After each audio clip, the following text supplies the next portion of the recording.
തൻ്റെ 14-ാമത്തെ വയസ്സിലാണ് യേശു ആരെന്നുള്ള ചോദ്യത്തിന് ഉത്തരമായി ഇന്റർനെറ്റിലൂടെ ബിൽ ഔട്ടോ ടൂറിനിലെ തിരുക്കച്ചയെക്കുറിച്ച് അറിയുന്നത്. ഇറ്റലിയിലെ സെന്റ് ജോൺ ദി ബാപ്റ്റിസ്റ്റ് കത്തീഡ്രലിൽ സൂക്ഷിച്ചിട്ടുള്ള ഈ തിരുക്കച്ച കുരിശുമരണത്തിന് ശേഷം കല്ലറയിൽ സംസ്കരിക്കുന്നതിന് മുൻപ് ഈശോയുടെ ദേഹം പൊതിഞ്ഞ കച്ചയാണെന്നാണ് വിശ്വാസം.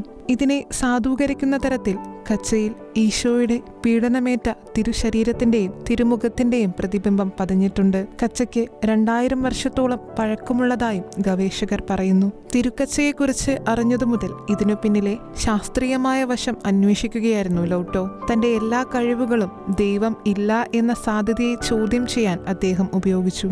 എന്നാൽ ഇന്ന് അദ്ദേഹം പറയുന്നു, ആ ചിത്രം എങ്ങനെ രൂപപ്പെട്ടു എന്നതിനെക്കുറിച്ച് എനിക്കിപ്പോഴും വിശദീകരിക്കാൻ കഴിയുകയില്ല.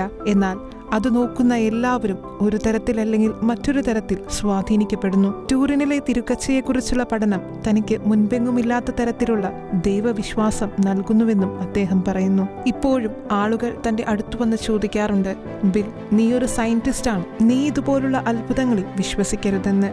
സത്യം നിഷേധിക്കാനാവില്ല എന്നായിരുന്നു അദ്ദേഹത്തിന്റെ മറുപടി. ടൂറിൻ കച്ചയിലെ ചിത്രത്തിന് വിശദീകരണം നൽകിയാൽ ദൈവത്തെ തള്ളിപ്പറയാമെന്ന് പോലും അദ്ദേഹം വിമർശകരോട് ഒരിക്കൽ പറയുകയുണ്ടായി. ഇന്നും ബിൽ ഔട്ടോ ശ്രമിക്കുകയാണ് താൻ തിരിച്ചറിഞ്ഞ ക്രിസ്തു എന്ന ദൈവപുത്രനെ പറ്റിയുള്ള സത്യത്തെ മറ്റുള്ളവരിലേക്ക് എത്തിക്കാൻ. International desk, ഷിക്കിന news.